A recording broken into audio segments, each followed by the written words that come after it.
አሁን የበረሃ እንስሳ አይነት ፍጥረት ነው። ድንጉጥ ስብ የሌለው በቃ ኮሽ ባለ ኢሳያስ ትግራይን ምን ያህል እንደሚጠላትና እንደ ጠላት እንደሚቆጥራት የገለጹበት ክፍል አለ። ከኢትዮጵያ ጋር ላለን ነገር መሀል ላይ የተሰነቀረች ትግራይ ነች፣ ያችን ትግራይ ማድቀቅ አለብን የሚል አቋም በበረሃ ላይ እንዳለው ነግረውኛል። ዶክተር አብይ ብቻ አይደለም የኢትዮጵያ እኔም እዛ ስለነበር የኢትዮጵያ ጀነራሎች ሲያለቅሱም አይቻለሁ። እኔ ሻዕቢያ በሚያደርገው አለቀሱ ነው ያልክ ያለው። ተጸለምት አድርገው ወደ ወልቃይት ለመቆጣጠር አይመችም። ሚሊተሪሊ ጭራሽ አይመረጥም። ወልቃይት ለመቆጣጠር የትኛው ቦታ ነው የሚያመቻል? በቀኝ ነው፣ በቀኝ አለ ወደ መዘጋ የሚባል ወደ ኤርትራ ሳይድ እዛ ነው የሚመቸው። ወደ መሰለ ወደ ገደል ወደ ለማልሞ ገደል ወደ ሼት ወደ በቃ እንትን ውስጥ ነው የምትገባው።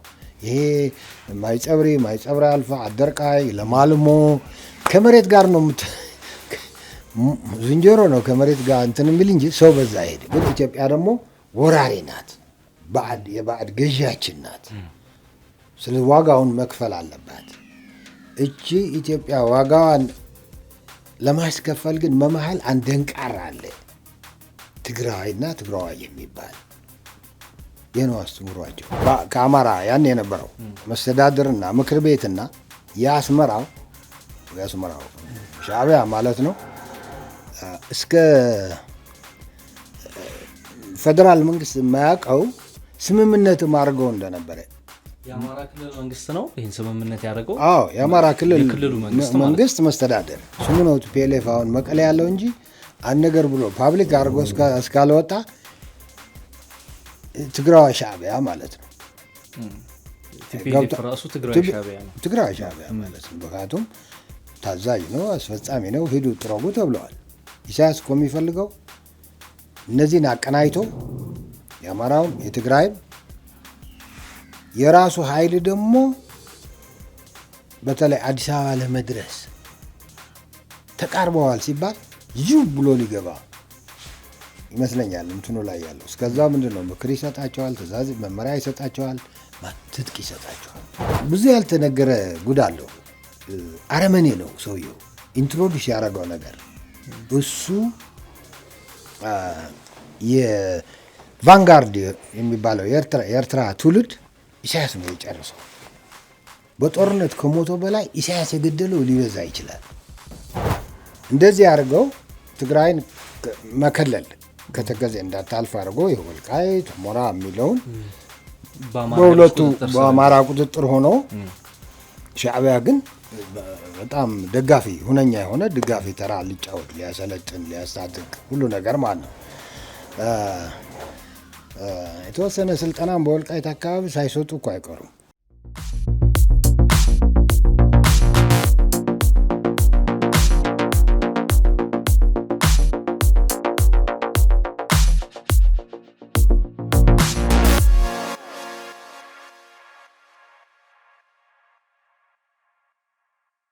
አክብሮታዊ ሰላምታችን በያላችሁበት የዓለም ዳርቻ የደረሳችሁ የተወደዳችሁ የአንድ አፍታ ሚዲያ ቤተሰቦች ከአንድ አፍታ ወደ እናንተ የሚደርሰው የአንድ አፍታ ወግ ዝግጅታችን ተጀምሯል። በዛሬው የአንድ አፍታ ወግ ዝግጅታችን እንግዲህ ያደረግናቸው ሌተናል ጀነራል ዮሐንስ ገብረ መስቀል ነው። ወቅታዊ ጉዳዮችን ታሪክን እያነሳን ከጀነራል ዮሐንስ ጋር እንወያያለን። አብራችሁን ቆዩ።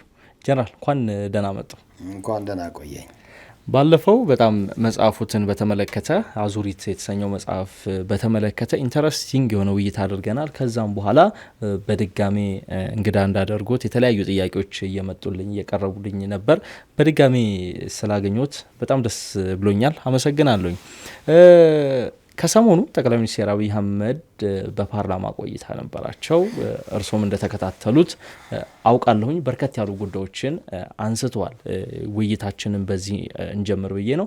ካነሷቸው ነጥቦች መካከል የኤርትራ ወታደሮች ወይም የሻዕቢያ ታጣቂዎች በትግራይ ሲፈጽሙት በአድዋ፣ በሽሬ፣ በአዲግራት በተለያዩ ከተሞች ላይ ስለፈጸሟቸው ግፎች፣ ጅምላ ጭፍጨፋዎችና ዝርፊያዎችን በተመለከተ ተናግረዋል። ጸው የተፈጠረው የተፋፋመው ያኔ ነው የሚል ነገር አነሱና ከአንድም ሁለት ሶስቴ ገዱን ልኪያቸው ነበር ወደዚያ የሚል ነገር አነሱና እዚያ ብዙ ነገር እንደመከሩ ተናግሯል።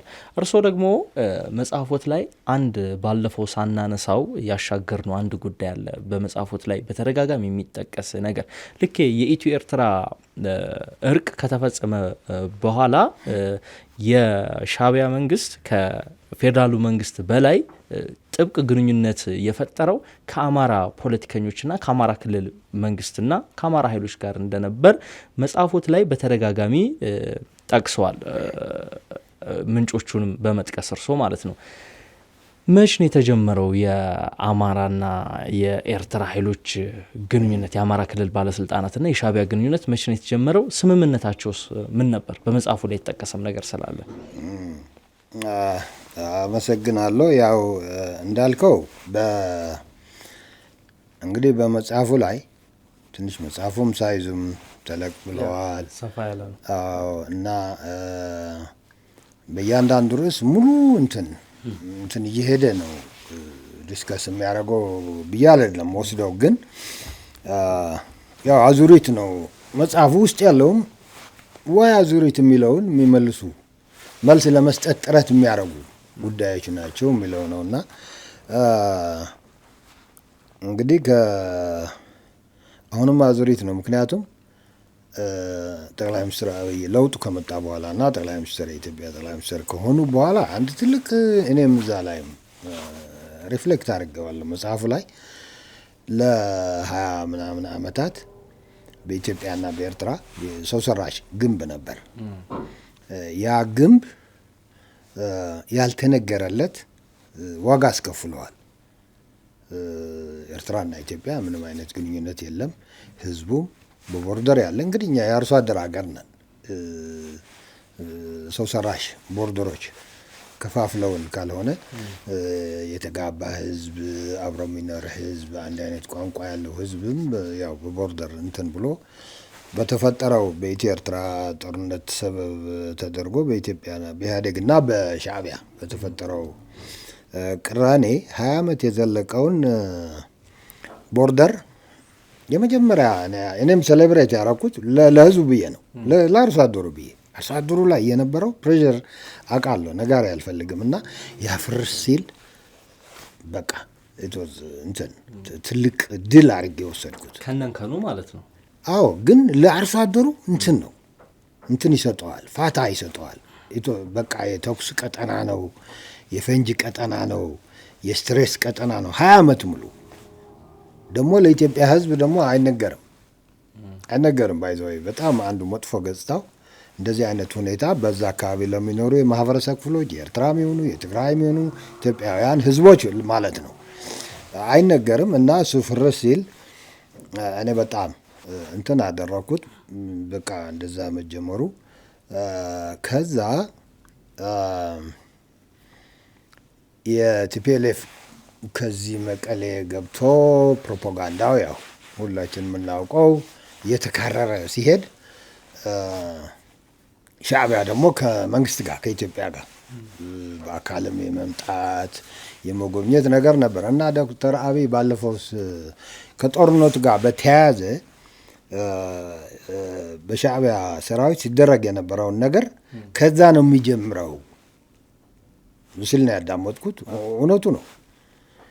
ዶክተር አብይ ብቻ እኮ አይደለም የኢትዮጵያ እኔም እዛ ስለነበርኩ የኢትዮጵያ ጀነራሎች ሲያለቅሱም አይቻለሁ። እኔ ሻዕቢያ በሚያደርገው አለቀሱ ነው ያልክ ያለው እኔ እያየኋቸው በህይወት ያለው። ያኔ የጊዜያዊ መንግስቱ አስተዳዳሪ ነበሩ እርሶ?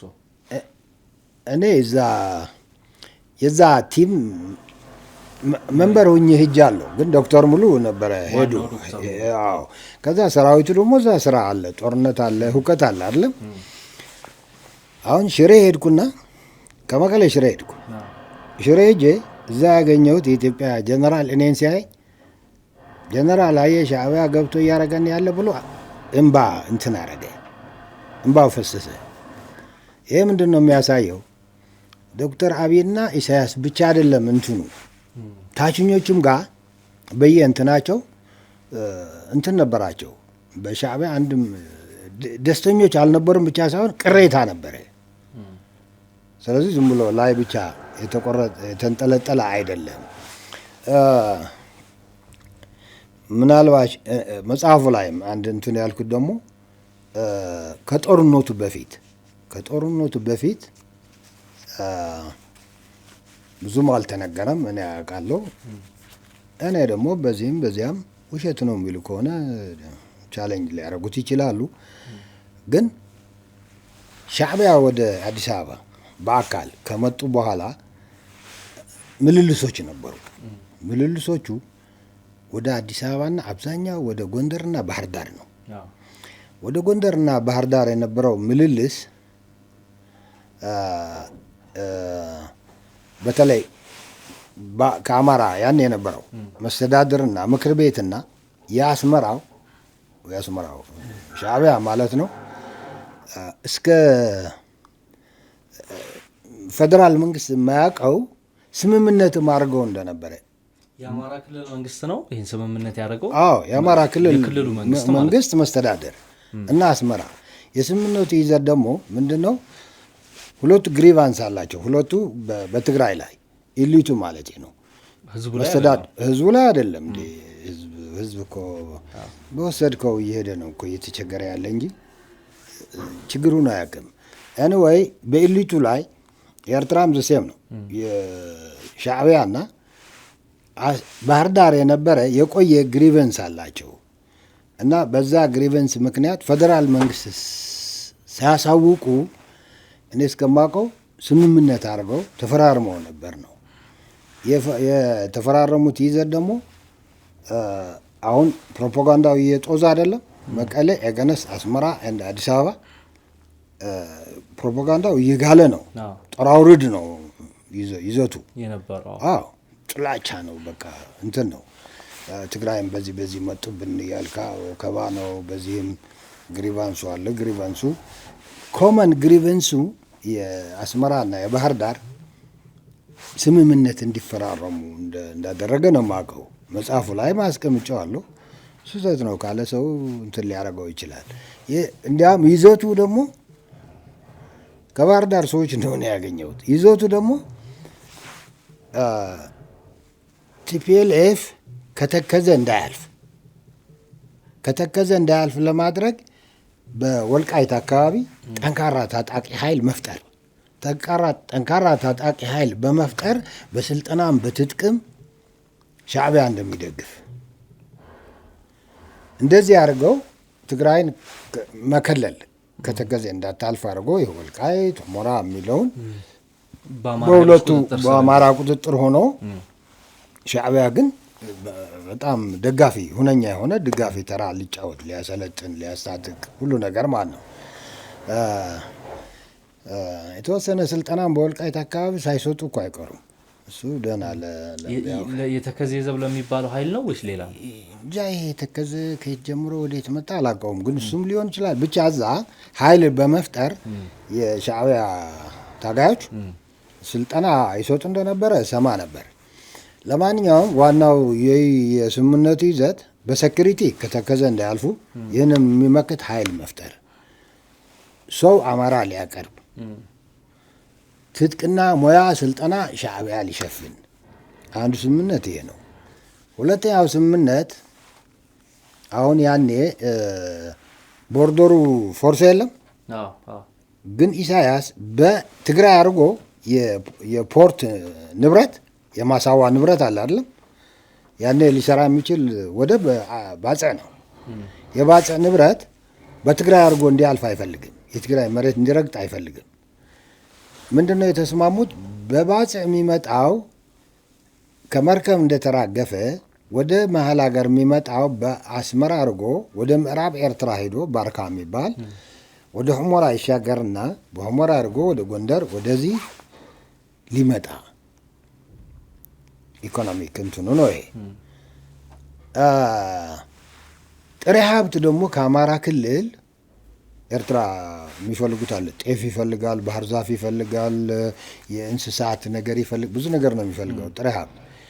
ጥሬ ሀብት ደግሞ በዛ አድርጎ እንደገና ወደ ኤርትራ ወደ አስመራ እንዲሄድ እንደዚህ ስምምነት ተፈራርሞ እንደነበረና ይሄ ግን ለፌዴራል መንግስት የአማራ ክልል ያን የነበረው አላሳወቀም።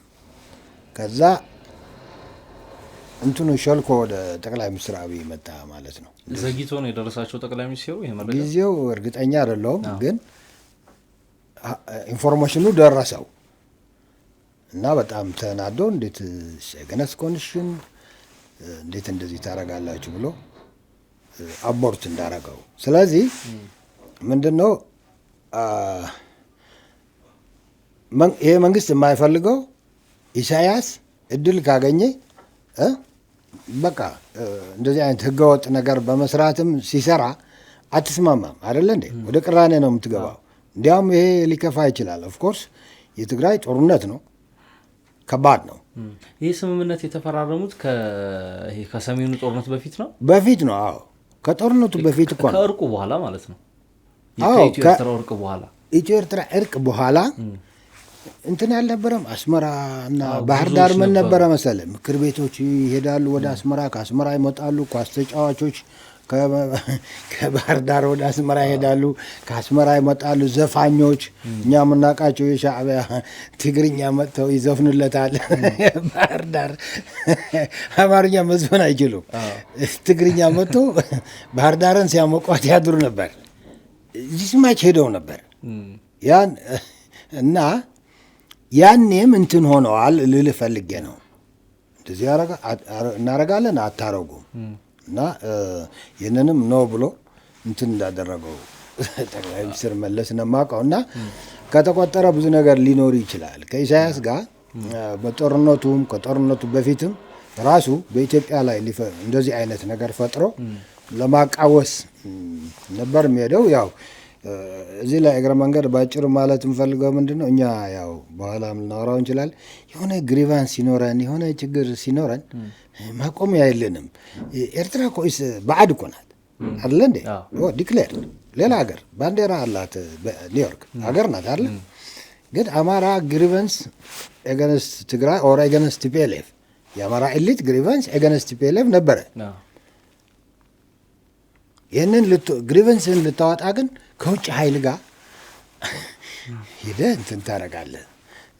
ለምንድን ነው እንደዛ የምንሆነው ብሎ እንድናስብ ይጠቅመናል። አሁን ደግሞ አክቹዋሊ ተገልብጦ ይኸው ምን ተገለበጠ? ስለተፋቀሩ አይደለም፣ ስለሚዘልቁ አይደለም። ቲፒኤልኤፍና ሻዕቢያ በጋራ ሆኑ ማለት ነው። ቲፒኤልኤፍን ሊያጠፉ ከዚህ ጋር መጥቶ ነበር ኢሳያስ። አሁን ደግሞ ይህን ትቶ ወደዚህ መጣ። እንደዚህ የሚያደርገን ውርሻ አለን። አዙሪት ማለት እሱ ነው ለእኔ። ይሄ በኃይል በብቀላ እንትን ማለት ጎረቤትም እንከትበታለን እና እንደዛ እንደነበረ ነው የማውቀው ልፈልጌ ነው። እና ላይ ጠቅላይ ሚኒስትሩ ይህንን ማውራት ምናምን አልፈለገ ሊሆን ይችላል እንጂ በጣም እኔ እስከማውቀው በጣም ተናደውም እንደነበረ በጣም መጥፎ ስራ ተሰርቶ እንደነበረ መንግስት ማዕከላዊ መንግስት እያለ አንድ ክልል ከውጭ ኃይል ጋር ይህን ያህል የኢኮኖሚ ስምምነት የሴኩሪቲ ስምምነት አይደረግም። ያ በትክክል አዎ። እዚህ ጋር የኢኮኖሚ ስምምነቶች እንደነበሩ ነው እየጠቀሱልኝ። ምናልባት አሁን ላይ ሻዕቢያ አንዳንድ መረጃዎች እንደሚያሳዩት እንደሚጠቁሙት በግልጽም እንደሚናገሩት ታጣቂዎቹ ከፋኖ ጋር መሳሪያ እንደሚያቀብል ጠቅላይ ሚኒስትሩም ከዚህ ቀደም በነበራቸው የፓርላማ ውሎ ተናግረዋል። የኢትዮጵያ መንግስትም ይከሳል። ስለዚህ አሁን ይሄ የሻዕቢያና የአማራ ኃይሎች አሁን ፋኖ የሚባለው ኃይል ግንኙነት የጀመሩት ከዚያ ጊዜ አንስቶ ነው ሰንሰለቱ ሊባል ይችላል ያላቸው ግንኙነት ፖሲብል። አዲስ ነገር ዝም ብሎ የተወለደ ተረግዞ ልጅ አዲስ ተወለደ እንደሚባል አርጌ አልወስደውም። በተለይ ከቀውስ ጋር በተያዘ በዚህ ቀጠና የሚመጡ ነገሮች እየቆፈሩ የማየት ችግር ሊኖረን ይችላል። አዘርዋይስ ባይዘው እና እኔ እንትን አዲስ ፌኖሜን አድርጌ አላየው። አሁን ደግሞ ኢትዮጵያ ውስጥ ሸማቂ ሊሆን የፈለገ ከመጀመሩ በፊት እንትን ያያል። ደጀን ሊሆነኝ የሚችል እኮ አለ። በቃ ያ ልምድ አለ። የመሄድ ያስባሉ፣ ይሄዳሉ። ያሰቡ ሲሄዱ ድንገት አይደለም ከህግደፍ ጋር የሚገናኙት። ረዲ የሆነ የተሰራ ነገር ይኖራል። ለዚህ ሀገር ጠብንጃ የሚያቃብል እችን ሀገር ማተራመስ የሚፈልግ ኤርትራ አለ። በኤርትራ ጀርባ ግብጽ እንዳለ ለእኛ ነጋሪ አያስፈልግም። ስለዚህ የቆየ ነው ደግሞ ባይዘወይ በኢህአዴግ ጊዜም እኮ ግንቦት ሰባት እነ ብርሃኑ ነጋ ምናምን የነበሩበት አሁን ዘመነ ነው የሚሉ ዘመነ ሴም ፒፕል አይደለ እንዴ? ከሻዕቢያ እጅና ጓንት ነበሩ። እዚህ ላይ ጠላት አድርገው የወሰዱት ኃይል እንትን ሊሉ እዛ የነበሩ አስመራ የነበሩ ሰዎች እኮ ነው ተመልሰው አስመራ ያሄዱት እና ዴር ፍሬንድስ አስፈራዝ መሸመቅ እስከሆነ ሸማቂ መሆን ግሪቨንስን በከላሽ መወጣት እስከፈለግ ሁነኛ ሻዕቢያ አዲስ አይደለም፣ ወደ ቤት እንደሚሄድ ነው። ለዛ ማታስብ ከሆነ ስትራንጅ ነው፣ አትሄድም። ለሰላም እና በሰላም ይሄ ነገር የቆሻሻ ስራ ነው፣ የቆሻሻ ሰው ስራ ነው ካልክ አትሄድም። ሙያ ከወሰድከው ግን እዛ የነበሩ ሰዎችም እኮ ነው እዛ ሄዱ ልል ፈልጌ ነው። ጥሩ እንግዲህ ጀነራል ከሰሞኑ በዚህ በትግራይ አማራ ክልል አዋሳኝ አካባቢዎች የተፈጠረ ጉዳይ ነበረ፣ ግጭት። ባለፈው ሳምንት በተለይ በጸለምቴ አካባቢ ላይ የበረታ ግጭት ነበር። አንዳንዶች እንደውም የድሮን ጥቃት ጭምር እስከ መፈጸም የደረሱ ጠንካራ ግጭት የተፈጠረበት ሁኔታ ነበር። በዚህ በደቡባዊ ትግራይ በራያ ቀጠና ያለው ነገር ደግሞ አሁንም አለየለትም። አሁንም ውጊያ ነው፣ ግጭት ነው። በሁለቱ የትግራይ ኃይሎች በቲፒኤፍ እና የህወሓት ኃይል መካከል የሚደረገው ውጊያ እንደቀጠለ ነው። ከዚህ ከጸለምቲው ጥቃት ጋር ግን ተያይዞ በርከት ያሉ ጉዳዮች እየተነሱ ነው። አሁን ምን አይነት ሂሳብ ሰርተው ነው ያን ግጭት የጀመሩት የቀሰቀሱት የሚል ነገር እየተነሳ ነው። እንደው በእርሶ ግምገማ፣ በእርሶ አተያይ በዛ አካባቢ የተቀሰቀሰው ግጭት አላማው ምን ነበር? ምን አይነት ውጤት ለማስገኘት ታስቦ ነው? አሁን አክቹዋሊ መሬት ላይ የሆነውን ነገር ነው ሁላችንም እየሰማን ያለ ነው። ተሻገሩ፣ ተጋጩ የሚል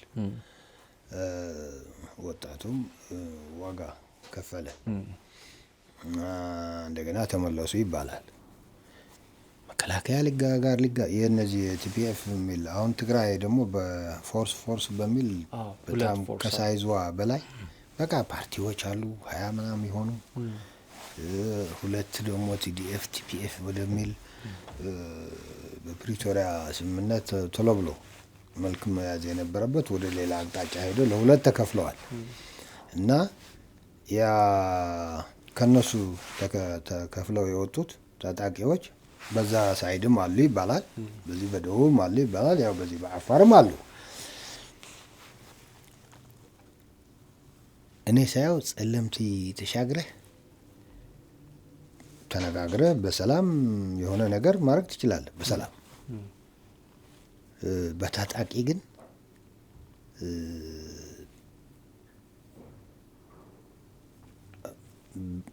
ብቻ ይሄ ኦብጀክቲቭ የነበረው እና ታጣቂ ምን ሊያደርጉ እንዳሻገሩ ብቻ እኔ እንትን የለኝም። ለፍተሻ ይሆን ምን አይነት የፌዴራል መንግስቱ አሁን ላይ እዛ ላይ ያሉት የአማራ ታጣቂዎች ምን ያህል አቅም አላቸው የሚለውን ነገር ለመሞከር ለመፈተሽ ይሆን ኃይል ለመገምገም? እሱ እኮ ነው ግራ የሚያጋባ ያለ። እዛ ሄደ ከተራይና ኳያም ስታየው ከምንም ፊት ለፊቱ ከመሬት አኳያ ሌላ ሃይላንድ ነው ያለው። ይሄ ሰሜን ማውንቴንስ የሚባል ያኛው ከዚህ ሻግረ ታች ሸጥ ያለ ጸለምት የሚባል ቦታ ነው። ምን ነበር ኦብጀክቲቭ? በዚህ በአፋር ጋር ከሚያረጉት ጋር በተያያዘ ይኸውልህ ዝም ማለት ያስፈራቸዋል። አንደኛ ያስፈራቸዋል፣ ምክንያቱም ወጣቱ ከፕሪቶሪያ ስምምነት በኋላ በዲዲአር በምናምን ያ በህይወት የተረፈው መሄድ ነበር የሚፈልገው። መሄድ የሚፈልግ የታጠቀ ኃይል ዝም ብለህ ቁጭ ካረከው ችግር ነው። ወይ ወደ ዲዲአር አላስገቡት፣ ወደዚህ ካላስገቡት ሁኔታ መፍጠር አለባቸው። ወይ ውስጣቸው ያለ አጀንዳ ለመቀየርም ሊሆን ይችላል። ቲፒኤልኤፍ አሁን በውስጣቸው ግሩፒንግ አለ ይባላል። በውስጡ በማዕከላዊ ኮሚቴ የተረጋገጠ ነው። እዛው በራሱ በአባላቶች ይባላል፣ ይደጋገማል። በማዕከላዊ ኮሚቴ ደረጃ የሀሳብ ያለመስማማት አለ። በምንድን ነው የሚለያዩት? የሀሳብ አለስማማቱ ምን አይነት ምክንያት የሚባለው ከሆነ አንዱ አይደለም። አንዱ ግሩፕ ሪፎርም እናደርግ ይላሉ። አይነት ሪፎርም ነው ምንድን ነው ዲቴይሉ አላውቀውም። እንደነ አለም ገብረዋድ የሆነ እነሱ አሉበት የሚባል ግን ፓብሊክ አያደርጉትም። ችግራቸው እሱ ነው። በቃ የተዘጋ ነገር መጥፎ ነው። ሁልጊዜ በፓርቲ ደረጃ እኮ ሪፎርም እናደርግ ይህንን በፓብሊክ ነው የምታደርገው። ሪፎርም አናረግም ምክንያቱም ይሄን ፓብሊክ ነው የምታደርገው። ይሄ ዝግ ነው። ይሄ የክልሉ የቆየ በሽታ ነው፣ የፓርቲው ማለት ነው። ምናልባሽም እዚህ ያለ ስብሰባ ሊያደርጉ ቀጠራ ከነበራቸው ምናምን እሱን ፕሮግራሙን ለማዛባትም አድርገውት ሊሆን ይችላል እንጂ ጸለምት ሄዶ ተታክሱ የሚከፈል ዋጋ እኔ ግራ ነው የሚገባኝ። እኔ በዛ በታች በወልቃይት ወደ ሁመራ አቅጣጫ ቢሆን ምናልባት ያን ኤራ መቆጣጠር ፈልገው ከጸለምት አድርገው ወደ ወልቃይት ለመቆጣጠር አይመችም። ሚሊተሪሊ ጭራሽ አይመረጥም። ወልቃይት ለመቆጣጠር የትኛው ቦታ ነው የሚያመቻል?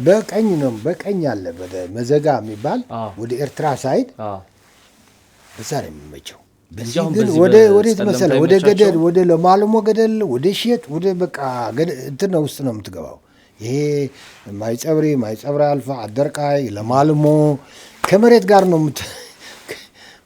ዝንጀሮ ነው ከመሬት ጋር እንትን የሚል እንጂ ሰው በዛ አይሄድም። እና ለዛ ነው ከሚሊተሪ እንትን ጋር ከሴኩሪቲ ከኦፕሬሽን አንታር ስታየው ምናልባት የውስጣቸው ነገር ዳይቨርት ሊያደርጉ ስራ ሊፈጥሩ። ስለዚህ አሁን ስብሰባ ከነበራችሁ መሰብሰብ አንችልም ሁኔታ ሊሆን ይችላል። በሌላ መልኩ ደግሞ እንደገና በዚህ ቀጥለዋል። ከነሱ ከተገነጥለዋል። እንዲያ የኃይል ቶሎ ብሎ ኒውትራላይዝ መሆን አለበት የሚል የቆየ እንትን አላቸው፣ ስጋት አላቸው። የኢሳያስ ጫናም አለባቸው። እኔ እስከማውቀው ምን አይነት ጫና? ይሄ ከትግራይ ተነጥሎ ወጥቶ ታጣቂ ሆኖ ወደ ትግራይ ሊመለስ የሚገሙት ቲፒኤፍ የሚባለው ኃይል እንደ ሲሪየስ ትሬት ነው የሚያዩት እና ቶሎ ብሎ ኒውትራላይዝ መሆን አለበት የሚል የጋራ እንትን አላቸው። በቅርብ ያለ ህልውናቸው አደጋ ማለት ነው። ለሌላ መጠቀሚያ ሊሆን ይችላል። መንግስትም በሱ ሊሸጋገር ብዙ ነገር ያስባል። ምክንያቱም የሚታያቸው ኢንሴኩሪቲ ብቻ ነው እና አንደኛ ቀደም ብሎም ይሄ ማይጨው ሲይዙ ምናምን ማስክ አድርገው ምናምን አስቀያሚ ስራ ሲሰሩ ህዝቡ ፊት ሁላችንም አይተነዋል። ለሁለትም ሲከፋፈሉ ሊጋደሉ እንደሆነ ነጋሪ እኮ አያስፈልግም። ሊጠፋፉ ነው የከፈሉት። የሚቀድማቸው ደግሞ ጠፋ። ኢንተርቬን አድርጎ ኢንፍሉዌንስ የሚያደርግ ጠፋ። የፌዴራሉ መንግስት ማለት ነው። ፌዴራል መንግስቱም ሊሆን ይችላል። እኛ ተወላጆችም አልቻልንም። በተለይ ተወላጁ አልቻልንም። በኢትዮጵያ ኮንቴክስት ተወላጁ ነው ቁጥር አንድ በዚህ ጉዳይ ላይ ተጠያቂነት አለብን ብዬ የምወስደው። ለሁለት የተከፈሉት ታጣቂዎቹ በድሮ ጦርነት ከእሳት የተረፉ ናቸው። ለሁለት ሲካፈሉ ሊተላለቁ ነው። እንኳን ሊተላለቁ እድል ልትሰጣቸው ወርቃማ ጊዜያቸው ተራራ ስር ላይ ክላሽ ተንተርሰው እየተኙ እያጠፉት ያሉ ጊዜ ሊያስተኛ አይገባም። መቼ ይተኩታል? ሊተኩት እኮ አይችሉም። ይሄ ጊዜ በዛ ላይ ደግሞ ሊጋደሉ ነው። ኖ የሚል ቮይስ የለም። የትግራዋይ ቮይስ የለም። በዲያስፖራ የለም። አዲስ አበባ ያለው የለም። ኢሊቱ የለም። በቃ ዝም ብሎ እንደ ምንድን ነው ተመልካች። ሶሪያ ያለ እኛ ተጋራው ሶሪያ ያለ ግጭት ኒውስ የምንሰማ ነው፣ ግን ቤታችን ውስጥ ያለ መጥፎ ነገር ነው። በዛ ላይ ግን ሌላ እንትን ደግሞ አለ፣ ሌላ ዲዛይን ደግሞ አለ። ይህን አሁን እያደረጉት ያሉ ነገር ዝም ብሎ ለብቻው የመጣ አይደለም። ከአማራ ጋር ካለው ታጣቂ ጋር እንትናቸው እያጠናከሩ ነው ግንኙነታቸው። ሻዕቢያ በጀርባ ሆኖ የሁለቱ እንትን ነው፣ አዛዥ ነው። በቃ አዛዥ ነው። ስሙ ነው ቲፒኤልኤፍ አሁን መቀሌ ያለው እንጂ አንድ ነገር ብሎ ፓብሊክ አድርጎ እስካልወጣ ትግራዋይ ሻዕቢያ ማለት ነው። ትግራዋይ ሻዕቢያ ማለት ነው። ምክንያቱም ታዛዥ ነው፣ አስፈጻሚ ነው፣ ሂዱ ጥረጉ ተብለዋል።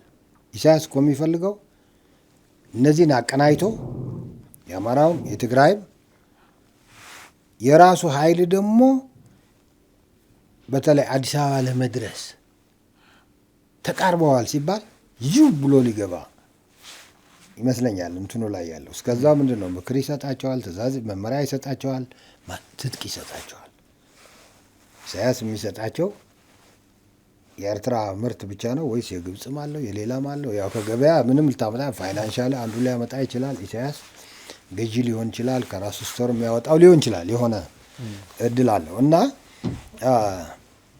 ይሄ የሚቀጥል ነገር ነው። ዋናው ደግሞ አቀናጅቶ ወደፊት ለማምጣት ነው። ይሄ ምንድን ነው? በዚህ አኳያ ነው መታየት ያለበት። እንደ አንድ ዝም ብሎ ሎካል እና እዛ ፀሐይ ላይ እንዳደረከው ቅቤ ማምቶ የሚቀር ነገር አይደለም። አንለስ አዘርዋይስ ካልተቀደመ ማለት ነው። ስለዚህ የትግራይ ኃይል አንደኛ ፊት ለፊት ያለው ቲፒኤፍ ምናምን የሚባለውን መገፍተር፣ ከዛ ከአማራ ከተሸማቂው ጋር ቅንጅት መፍጠር፣ የአማራ አጋማሹ ላይ ትርጉም ባለው መድረስ ከቻሉ ወደፊት መምጣት። ይሄ የስብሐትና የኢሳያስ ዲዛይን ነው። ይህን መንግስት ወይ እናሸንፈዋለን፣ ካልሆነ ሰላም እንዲያጣ እናደርገዋለን። መልኩን እንበክለዋለን። ኢትዮጵያ ሰላም የላትምም ሳክሰስ ነው ድል ነው ብለው ነው እየሰሩ ያለው እና የዚህ ቪክቲም የአማራ ወጣትና የትግራይ ወጣት ናቸው። የአማራ ኤሊትና የትግራይ ኤሊት ደግሞ ታሪካዊ ስህተት እየሰራን ነው እላለሁ። ከሻዕቢያ ጋር በመስራታቸው ነው። ዝም ብለን ማየታችን ዘሪዝ ነው ቮይስ ምንድን ነው? እንፈልገዋለን ብለን እንውጣ። አንፈልገውም የሚል ዩኒቨርሲቲ የሚል ኢሊት የሚል ሰምተህ ታውቃለህ?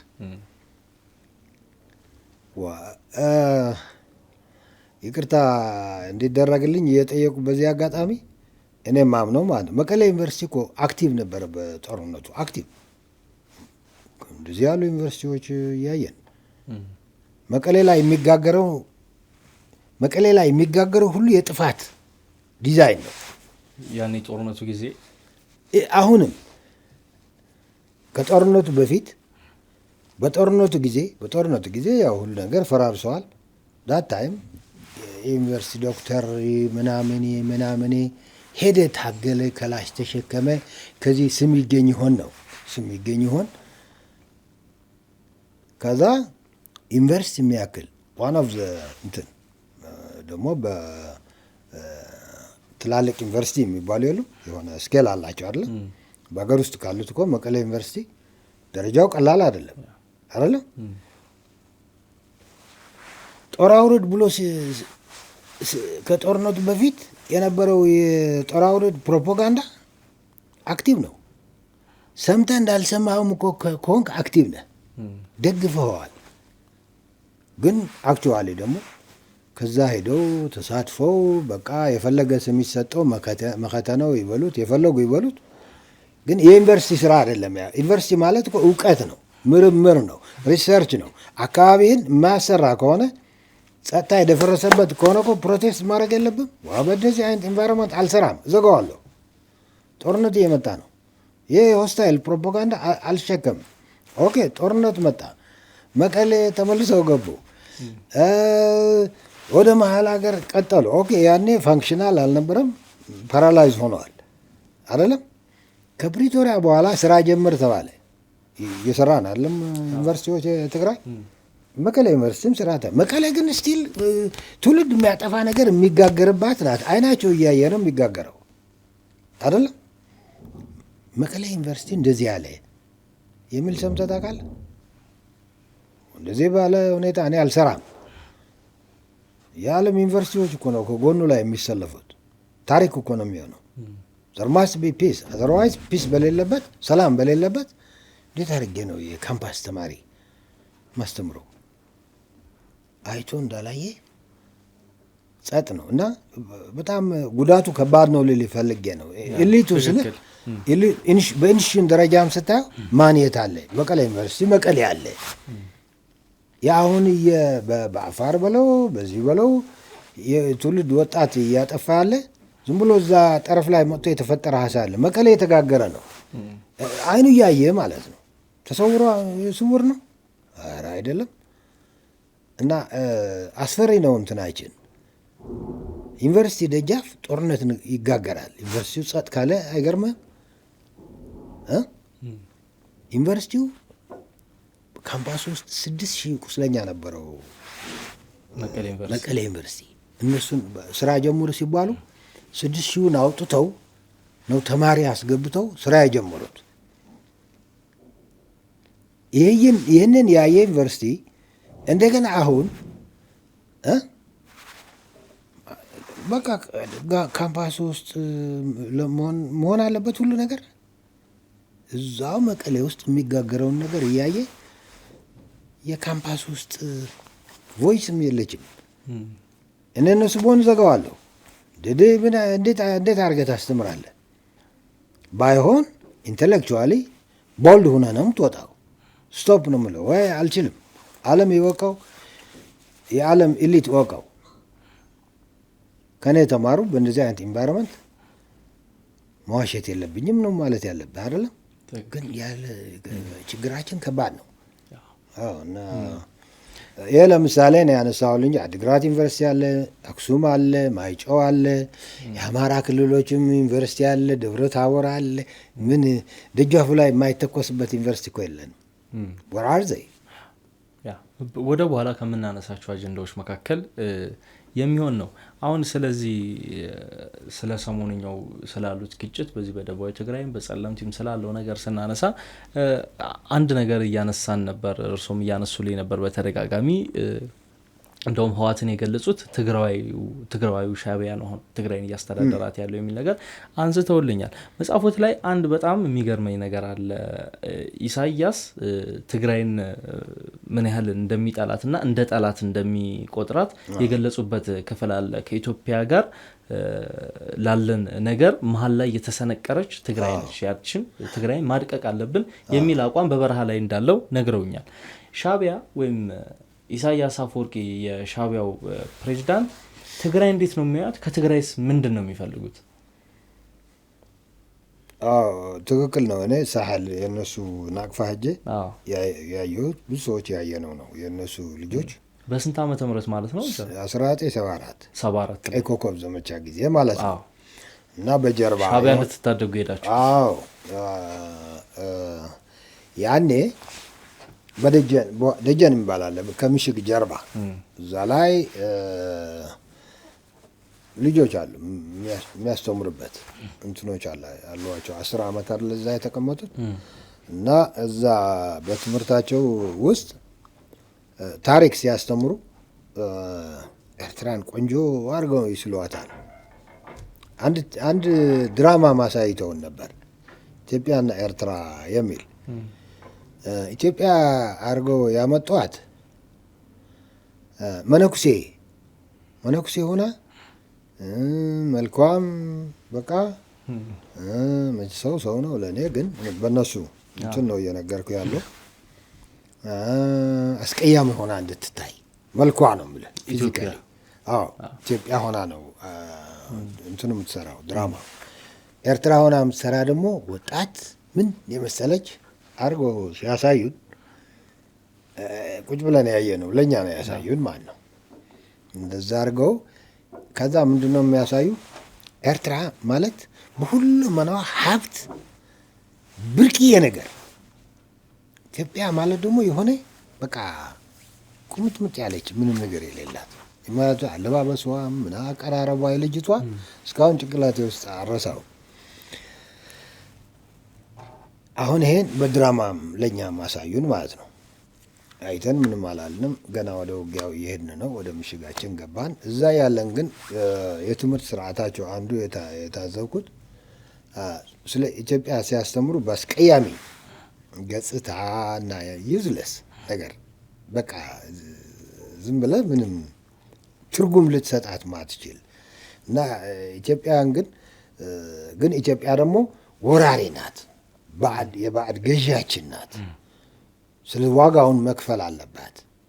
እቺ ኢትዮጵያ ዋጋዋን ለማስከፈል ግን መመሀል አንድ ደንቃራ አለ፣ ትግራዋይና ትግራዋይ የሚባል ይህ ነው አስተምሯቸው።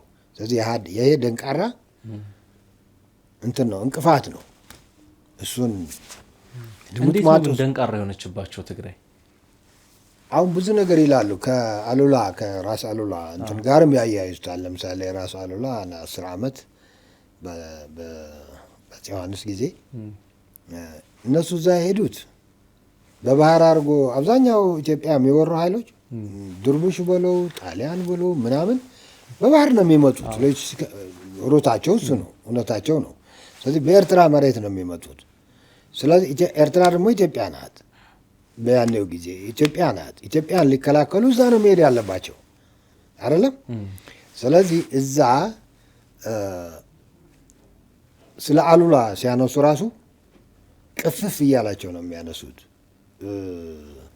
ብዙ ግፍ ያደርስባቸው እንደነበረ ያው ከባዕድ አገዛዝ አይደለም ሊያያይዙት እንትን የሚሉት። ስለዚህ በአፄ ዮሐንስ ጊዜና የአሉላ ሄድኳርተር ደግሞ አስመራ መሆኑ እንደዚህ ብሎ 10 ዓመት ብሎ የሚያስቀምጡት ታሪክ አላቸው። በዛን ጊዜ ተጋሩ ፓርቲኩላር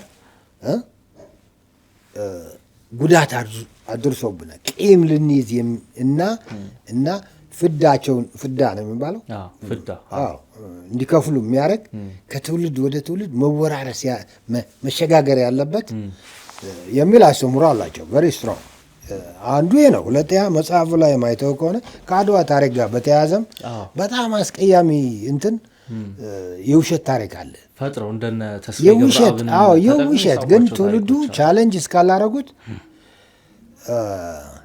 ኤርትራውያንን የበከለ ነው። ለምን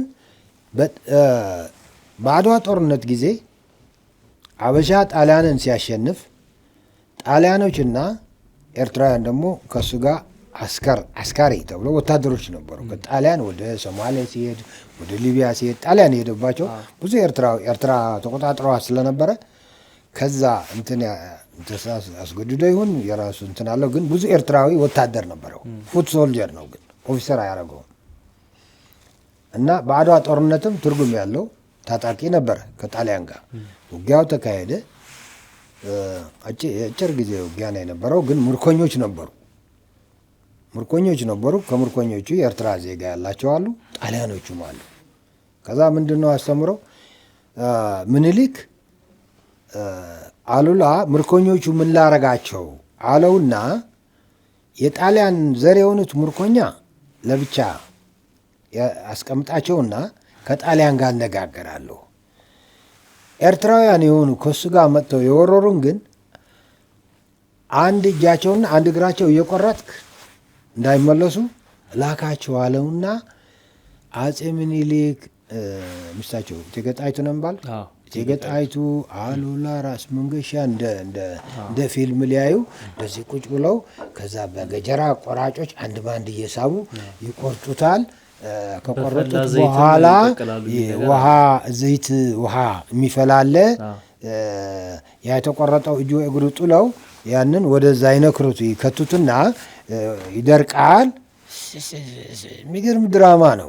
ከዛ ክራንች ይዞ በክራንች አስመራ ገባ ብቻ አይደለም፣ እድሜ ለጣሊያን ከሮም እጁ ለተቆረጠ አርቲፊሻል እጅ መጣለት፣ እግር ለተቆረጠ አርቲፊሻል እግር ተደረገለት። ኢትዮጵያ አሁን ይሄ ያዝ ከትውልድ ትውልድ ተበቅለህ የማትጨርሰው ፍዳ አለብህ ነው። በቃ እዳ አለብህ። በጣም ከ1888 ዓመተ ምህረት ጀምሮ በዚህ መልኩም በሌላ መልኩም በክለውታል። እና ኢሳያስ የዚህ መሰንጀር ነው፣ የዚህ እንትን ነው፣ የዚህ አስፈጻሚ ነው በጊዜው። ስለዚህ በኢትዮጵያም ላይም በትግራይ ላይ ያለውን አመለካከት ሻዕቢያ የቀረጸው በዚህ መሰረት ነው። አሁን እኮ ትግራይ መጡ። በአንድ በኩል የሻዕቢያ ሲስተም ዲማናይዝ ነው የሚያደርግህ፣ ስብናቸውን ነው የሚያጠፋው። እሱ ጋር ያሉ ታጋዮች ሳህል ላይም ሆነን አይተነዋል። የላቸውም ስብና ያላቸውም ተነጥቀዋል። እየገደለ እየቀጠቀጠ በቃ ሰው በሰው ላይ ሊፈጽሙ የሚችል ግፍ እኛም ቀላል አልነበርንም። ግን ከሻዕቢያ ያየ ሰው ከሆነ በእርግጎ ነው የሚጠፋው እና ዲሞናይዝ አድርጓቸዋል። አጂቴት ደግሞ አስተምሮ ደግሞ ሰጥቷቸዋል። ትግራይ መጡ አይደለም። አሁን በጦርነቱ ምን የተዉት ነገር አለ? በሬም ትግራዊ ስለሆነ መገደል አለበት። ፍየልም ትግራዊ ስለሆነች መገደል አለባት። አህያም ትግራዊ ስለሆነች፣ አትክልትም ትግራዊ ስለሆነ ከስሩ ምንቀል አለብን። ለምን ምንድን ነው ያላቸው? 40 ቢያንስ 20 ዓመት አስርበውናል። አሁን ኢሳያስ ራሱ የገደለው ራሱ ያስራበው ሌላ ነው ያስራብህ ነው የሚለው። እንዴት ብለው ኤርትራውያን እንዳይሞጉት ደግሞ ልክ የሃይማኖት አይነት አሁን ሃይማኖት ታውቃለህ አይደለም? ቄሱ ይነግርሃል የእግዚአብሔር ቃል ነው ብሎ በነገረህ ሲናገር ያምታታው ነገር እንኳን ካለ ከጠየቅከው ያወግዛል አይደለ? አይፈቀድልም መስማት እንጂ መናገር አይፈቀድልም። የሻዕቢያ ሲስተም እንደዚህ ነው። ይሰማሉ፣ የተባሉትን ይተገብራሉ። አፍ መክፈት አይፈቀድም። እዚህ ስማች በጣም ዲሞናይዝ አድርጎ 20 ዓመት አላቸው። 20 ዓመት ከ20 ዓመት ሳይሆን ከዛ ከሳሕል ጀምሮ ብዙ ያልተነገረ ጉድ አለው። አረመኔ ነው ሰውየው። ኢንትሮዲስ ያደረገው ነገር እሱ የቫንጋርድ የሚባለው የኤርትራ ትውልድ ኢሳያስ ነው የጨረሰው። በጦርነት ከሞቶ በላይ ኢሳያስ የገደለው ሊበዛ ይችላል። ለምን ነበር የገደሏቸው እነዛን አካላት? ሰውየው ከሆነ ኤርትራዊ መሆኑም እጠራጠራለሁ ዝም ብዬ። ግን አንዱ ኢትዮጵያዊ ናቸው። ኢሳያስ በእናቱ ወደ አድዋ አካባቢ ነኝ ይላል። በአባቱ በአፈወርቂ እዚህ ነበሩ። ግን በአፄ ኃይለ ሥላሴ ጊዜ ዘራቸውን ብዙ አላውቀውም። ወሎ አካባቢ የሚሉ ወሎ ይላሉ። በአፈወርቂ ልጅ ነህ ብላ ተብሎ በእናቱ ተነግሮታል። ግን አይመስለኝም። ዝም ብሎ ብቻ በሽታው አሁን እዚህ ዩኒቨርሲቲ የእሱ ክላስሜት የነበረ አንድ ሰው አለ። ቅርብ ጊዜ ያወራኝ ነበር። በቃ 1 ዓመት ነው የቆየው አለ። የሰው ባህሪ የለውም አለ።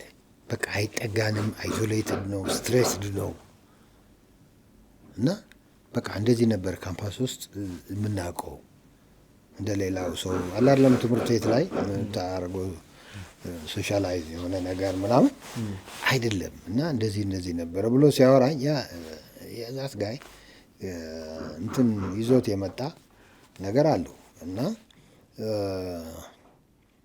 ለማንኛውም ራሱ ፕሩቭ ያደረገው ሰው አውሬ ይሆናል ይባላል። አምናለሁ እኔ ይሆናል። ሰው ሲፈጅ ካየሁት በኢሳያስ ደረጃ ሳየው ሰው አውሬ ይሆናል እኔ አምናለሁ።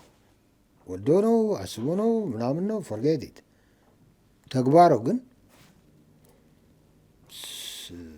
ኢሳያስ በኤርትራውያን ላይ በኤርትራ ዜጋ ላይ ከሱ ጋር ለኤርትራ ነጻነት ብለው የሄዱ አብዛኞቹ በተለይ በሊደርሽፕ እነዚህ ቫንጋርድ ነው። ያኔ በጣም በአፄ ኃይለ ሥላሴ ጊዜም የአስመራ ዩኒቨርሲቲ ተማሪ የሃይስኩል ተማሪዎች ምናምን ትንሽ ናቸው ትምህርት ቤቶቹ። ግን ያኔ የነበረው ወጣት ለየት ያለ ነው። ኢንቴግሪቲ ያለው ጮህ ብሎ ያስባል። እንደዚህ አይነት ነገሮች ናቸው። የኤርትራ አማራ፣ ትግሬ አይልም። ከነዚህ ኃይሎች ጋር ሄደ እና ለኤርትራ ነጻነት የሚል መፈክር ይሁን ምናምን ይዞ ራሱ ነው የበላቸው። ታችኛው ግራስሩቱ የደርግ ጦርነት በልቶት ይሆን ይችላል።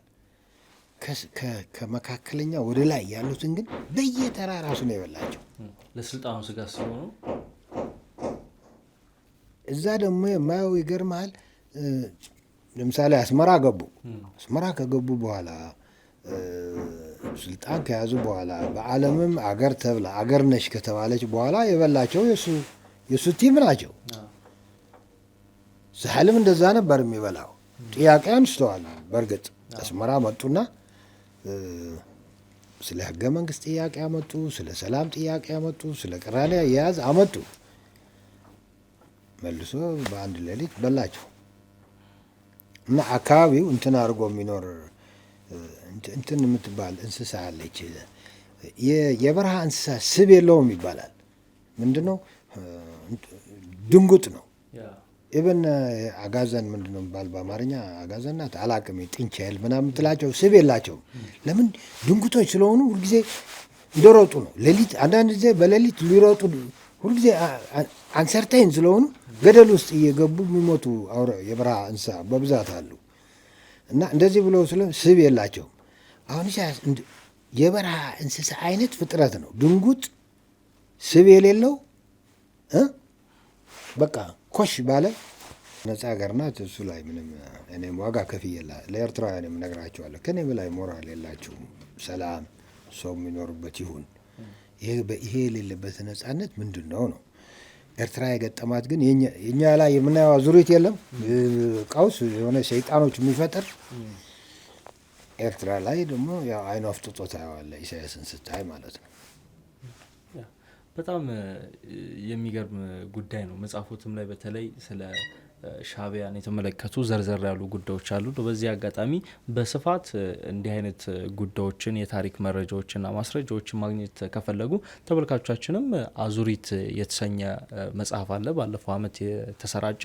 ያንን ብታነቡት በርከት ያሉ መረጃዎችን በተለይ በዛ ጊዜ ስለነበሩ ትግሎች የሻዕቢያና የህወሓት ግንኙነት ምን ይመስል ነበር፣ በአሁኑ በሰሜኑ ጦርነት ያሉትን ጉዳዮች ዝርዝር ጉዳይ ይነግራቸዋል።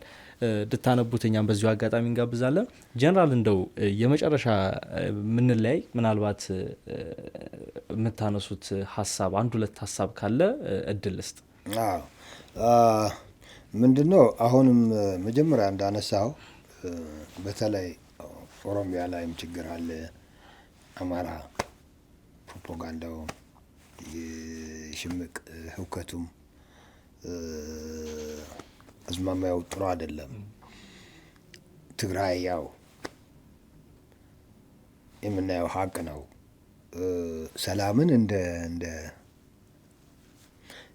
ብቻ ሰላም ስትሬት አድርጎ የትግራይ ለብቻ ስትወስዶ ተላላኪነቱ አለ፣ ትግራዋይ ሻዕቢያ መሆኑ አለ። ይሄ ወደ አማራም እየመጣ ነው። የአማራ ሻዕቢያም ምንልበት ብዙ ጊዜ የሚፈጀኝ አይመስለኝም። አሁን ፋኖ የሚባለው መቀሌ ሄደ፣ ስመራ መጣ፣ በዚህ መጣ፣ ተቀበለ ነው እየተባለ ያለ። ይህ ተደማምሮ አሁን ከመንግስት ጋር በተያያዘ ነው የማነሳው። በመጨረሻ አጠር አድርጌ አሁን የሀገር የአዙሪቱ ጣጣ አለበት። ኦነስት እንሆን፣ ከግንዱ እንየው፣ ከብራንቹ አንያዘው። ከብራንቹ ከሆነ የምናየው አሁን የተሰጠንን ሚዲያ ወይ የሚሰጠን ወይ ወሬ የምንሰማው እየሰማን እሱን ተችተን እንተኛለን። ስለዚህ ግንዱን አላገኘ ነው፣ የእሱ ሰለባ ነው የምንሆነው፣ መፍትሄ አናመጣም። ስለዚህ አሁን እንዳልከው የታሪካችን ጥሩ ገጽታ እንዳለ ሆኖ የታሪካችን መጥፎ ገጽታ ተቀጥያዎች ናቸው እነዚህ። አይግረሙን ነው የምለው። ለመፍታት ሰው ሰራሽ ናቸው። ሰው ሰራሽ ስለሆኑ ለመፍታት እንነሳ። ለመፍታት አንዳንድ ጠጠር ብንጥል ካልጣልን ደግሞ አሁን ላለው የ5 ዓመት ልጅ አሁን ላለው የ10 ዓመት ልጅ ምንድን ነው እየተውንለት ያለ ነው ብለን መጠየቅ አለብን እላለሁ። ሬፈረንሳችን እነሱ መሆን አለባቸው። እኛ እኮ ወረስን፣ አለቅን። ኢትዮጵያ ደቀቀች እኮ በእኔ ጊዜ የ17 ዓመት ኢትዮጵያ ነበር በቃ አመድ ያረግናት። በዚህ ደርግ አለ፣ በዚህ እኛ አለ፣ በዚህ ኤርትራ አለ። ማን የደቀቀው? አክቹዋሊ አገሪቷ ነው የደቀቀች። ትውልዱ ደቀቀ፣ አገር ደቀቀ። ግን እኛ አሸናፊ ተሸናፊ ብለን ዘምረን ወጣን። እሱ ምንድን ነው አሸናፊ ደግሞ የእርስ በርስ ጦርነት። አሁን ይባስ ብሎ ትግራይ የከፋውን ጫፍ እያሳየችን ነው። ይህ የአንድ ማህፀን ልጆች 2 ቦታ ሆነው እየተጋደሉ ከዚህ በላይ ከዚህ በላይ አስፈሪ ምን ሲኦል እንዳለ አላቅም። ሌላው አስፈሪ ደግሞ ይህንን ዝም ብሎ ማየት ነው እና መንግስት በእኔ በኩል ትግራይ ላይ ምን አለ መሰለ፣ ትግራይ የማይፈታው የትግራይ ችግር የሚል ያለ ኢሊቱ ተሳስቶ እያሳሳተም ነው። ያው ትግራይ ችግር እየፈታ ነው። ፕሪቶሪያ 3 ስቴፕ ነበር የሚያስፈልጋል። የሆነ ጦርነት ሲኖርና ወደ ሰላም ስትመጣ 3 ስቴፕ የአስቸኳይ ስራ ነው የምትሰራው። ትራንዚሽናል፣ የ2 ዓመት የዓመት ምን ስታቢሊቲ ውስጥ የሚካተቱ ስራዎች መስራት፣ ስታቢላይዝ ማድረግ፣ የተፈናቃይ መመለስ፣ ዲዲአር የተስማማበትን ከስታቢሊቲ አኳያ ከመረጋጋት አኳያ ትሰራለህ። ከዛ ደግሞ ቶሎ ብሎ ሪሌቲቭ ሪከቨሪ የሚያስፈልጋቸው በየቤቱ ሰው ምግብ አለው ትንሽ ህይወት እንዲዘራ ማድረግ፣ ኢንፍራስትራክቸር፣ የጤና ሰርቪስ፣ የትምህርት ምናምን ሪከቨሪ ነው። ከዛ ኤግዚት ታደርጋለህ። 3 ስቴፕ ናቸው ዓለም የሚሰራባቸው። ፕሪቶሪያ ስምምነት ተደርጎ ተአምር ሰሪዎች ነን የሚሉ ሰዎች በሉንኩ ትግራይና በዚህ ሂዱ ሲባል ወደዚህ ፊታቸው ማዘር አልፈለጉ፣ በወንበር ተባሉ። አሁን 3ኛ ዓመቱ ነው። 3ኛ ዓመቱ ግን የራሱ አዙሪት ፈጥሮ ለ2 ተከፍሎ እየተዋጋ ሌላ ኢጎ ይዞ ደግሞ እየሄደ ነው እና ዞሮ ግን እንዳልከው ማለት የምፈልገው ምንድን ነው፣ ይሄ አሁን መንግስት ማለት ምንድን ነው? መንግስት ማለት ባላደራ ማለት ነው። የሰላም ባላደራ ነው። የደህንነት ያለ ምንም ልዩነት ባላደራ ነው። የስምምነቶች ማስፈጸም በውዴታም በግዴታ ባላደራ ነው። ሁል ጊዜ ሬፈረንሱ ግራስሩት ህዝቡ ነው መሆን ያለበት። ስለዚህ አሁን ማስታመሙ መቆም አለበት። ባላደራ የትግራይ ህዝብ ደህንነት ባላደራ እሱ ነው። የአማራ ህዝብ በጸጥታ ያለበት ሁከት ባላደራ እሱ ነው። አገሪቷን የተረከባት ህይወት ነው የተረከበው፣ ባላደራ ሆነው መብት ነው የተረከበው። ስለዚህ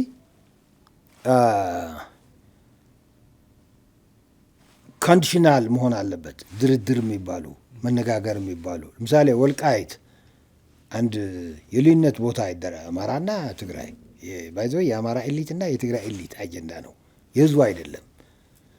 አንተ ትግራዋይ እኮ በኢትዮጵያ ሙሉ እንደ ትግራዋይ ከቁጥር በላይ ኤቭሪዌር እኮ ነው። እና ኦኬ ግቡ፣ ኃላፊነት እኔ ወስዳለሁ። መንግስት የሚለው አለ አይደለም፣ ጊዜያዊ ሪፈረንደም ያደርጉ፣ እኔም በጀት አቀርባለሁ፣ ደህንነት ኃላፊነት ወስዳለሁ ምናምን ብለዋል። ይሄን ግን እንደ ባላደራነት ኃላፊነቱ አሁንም በትልቁ የመንግስት ነው፣ የአማራ የትግራይ አይደለም። እስከዚህ ጊዜ ካላረጋችሁት ኢንፎርስ አረጋለሁ መጨመር አለበት። ቢኮዝ የህዝቡ ሰላም፣ የህዝቡ ደህንነት፣ የህዝቡ መብት በቀየው በሰላም የመኖር ባላደራ ማን ነው? መቀሌ ያለው ቡድን ሊሆን ይችላል፣ ወይ አማራ ያለው ወሰኔ ደህንነቴ እየተዋከበ ያለ አይደለም። ይሄ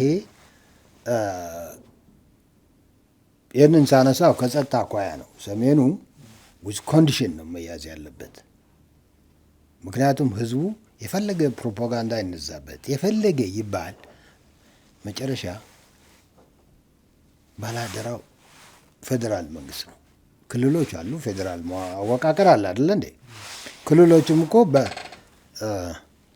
የመንግስትን ባላደራነት የህይወት የሰላም የመብት ባላደራነት ክልሎች መውሰድ አይችሉም። ትሰጣቸዋለህ፣ ከተወጡት እሰየ፣ ካልተወጡት ሊነጠቁም ይገባል። ለምን? ይህ መንግስት ለፓርቲዎች ሊያነጋግር አይደለም የተፈጠረው፣ እኩል ለሁሉም ህዝቦች ባላደራ ነው። ስለዚህ አሁን ዝም ብዬ አሁን 3 ዓመቱ እንደዚህ መሄድ ነበረበት ብዬ አልወስድም።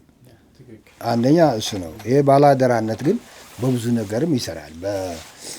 በሆነ የፌዴራል መዋቅርም ሰላም በማምጣት ለምሳሌ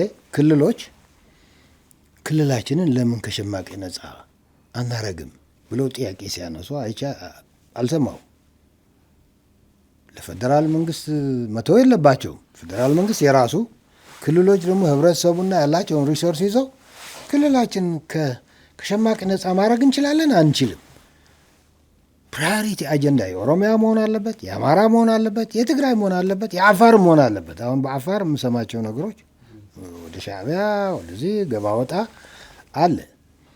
ጥያቄው በሰላም እየፈቱ ግን ከሸማቂ ነጻ ማድረግ ፕራዮሪቲ አጀንዳ መሆን አለበት እና ስለዚህ የክልል መስተዳድርም ባላደራ ነው፣ የሰላም ባላደራ ነው፣ የንብረት ደህንነት ባላደራ ነው። ያንተ ዶኩሜንት እኮ በመንግስት ላይ ያለች ማን ባላደራ? መንግስት ነው አይደል እንዴ? ማንም እዛ ወስዶ ፎርጅድ እያደረገ መሬት ከሆነች እየሸጣት እየለወጣት ከዋለ ባላደራ የለም ማለት ነው። እና የኛ ግን ከዚህ ባለፈ ነው። የህይወት ጉዳይ ነው። የዝም ብሎ ጋጠወጥ የሆነ አስመራ እየዋሉ መምጣት ነው። በዚህ በአልቡርሃን ከሆነ ትንሽ ምትል እነዚህ ነገሮች ባላደራነቱን እየፈተኑ ስለሆነ በዚህ ልክ መወሰድ አለባቸው ነው አንዱ። ሁለተኛው ሰላም በእኛ አሁን ሰላም ሲጠፋ ያሁን አይደለም፣ ውርሻ ነው እየመጣ ያለ ነው። የዚህ መንግስት ደግሞ ዕዳ ነው፣ የዚህ ትውልድም ዕዳ ነው። መንግስት ግን የማስፈጸም ኃላፊነት ደግሞ አለበት። ሌላው ለሰላም መቆም አለበት። መንግስት ደግሞ ኢንፎርስ የማድረግ ለሰላም ማለት ለእያንዳንዱ ዜጋ ነው የምትደርሰው። አታዳላ፣ ዘር የላት ምን የላት ምንም ነገር የላትም። ይሄ ነገር ግን ፕሮፓጋንዳችን ብታየው፣ እንቅስቃሴው ብታየው፣ አርሶ አደሩ በዚህ ምክንያት እያሳለፈው ያለ ሰቆቃ ብታየው እንቅልፍ የሚያስወስድ አይደለም። ስለዚህ መንግስት ትውልዱን ይዞ ለልማት የሚተጋውን ያክል አሁን በልማት የሚሰሩ ስራዎች ፀሐይ የመታቸው ነገሮች አሉ። ሰው ከሆንክ ለማየት አይከብድም። በእኔ እንትን ግን ከኛ ታሪክ ጋር በተያዘ ከቀውስ ጋር በተያዘ ካለን ጣጣ ጋር በተያዘ መንግስት ዘር ኢዝ ኖት ቱሞሮ ብሎ መነሳት አለበት ለሰላም ባይ። አዘርዋይስ የተሰራውም እኮ ሰላም ሲጠፋ አይወድማል። ቄሮ በለውጥ ጊዜ ቄሮ የኦሮሚያ ስንት ፋብሪካ እንዳቃጠለ ታውቃለህ? ፋኖ ስንት በቃ ለለውጡ ዋጋ ተከፈለ። ኢኮኖሚ ውስጥ ዋጋ ከፈለ። ስለዚህ አሁን እየተሰራ ያለ አጓጉ ስራ እየተሰራ ነው። እንቅስቃሴዎች አሉ። መንግስትም እዚህ ቀበቶውን ጠበቅ አድርጎ እየሰራ እንደሆነ አውቃለሁ። the same must be true ከሰላም ጋር በተያዘ ሰላምም ክልሎች ድርሻቸው ሊወስዱ ይገባል። ጥያቄውን ፕሮፐርሊ ማንሳት አለባቸው። ይጠቅማል እላለሁ። መንግስት ደግሞ በእኔ እምነት ለሰላም ልክ ለልማት ዘር ኢዝ ኖት ቱሞሮ ብሎ እኮ እየሄደ ነው። ስራ መፍጠር አለብን ፕሮጀክቶች እያየን አይደለ እንዴ? ነገ ልሰራዋለሁ የሚል አይደለም። ዝም ብዬ ጋይስ እየሮጡ ነው የምለው። የሩጫ በሰላም መምጣት አለበት። ዘር ኢዝ ኖት ቱሞሮ ማለት የሆነ አደጋ ብልጭ ሲልብህ የያዝከውን ነገር ጥለህ ሄደህ ነው የምትጋፈጠው። በዚህ ልክ ነው መወሰድ ያለበት። ምክንያቱም እያስከለው ያለ ህይወትና እየፈጠረው ያለ የስነ ልቦና ስብራት እንደገና አዙሪቱን የማስቀጠል ትሬንዱ ሊያስፈራን ይገባል ነው። የውጭ ኃይልም ሳይቀር ይዞ ይመጣል። ከባድ ነው እና ይህንን ነው ለማለት የሚፈልገው። አመሰግናለሁ። ቲንክ በጣም ጀነራል አመሰግናለሁኝ። ጥሩ ሀሳቦችን አንስተናል። በእርግጠኝነት በቀጣይ እንገናኛለን። ምክንያቱም በግርድፉ ያነሳናቸው በደንብ ሰፋ አድርገን አብላልተን ልንመለከታቸው የሚገቡ እንደዚሁም ያላየናቸው ሰፋፊ ሀሳቦች አሉ። ለዛሬው እጅግ አድርጌ አመሰግናለሁ። በድጋሚ አመሰግናለሁ። የተወደዳችሁ ተመልካቾቻችን ከአንድ አፍታ ወግ ዝግጅታችን ከጀነራል ዮሐንስ ገብረ መስቀል ጋር የነበረን ቆይታ ይመስል ነበር። አብራችሁ ስለቆያችሁ እናመሰግናለን። መልካም ቆይታ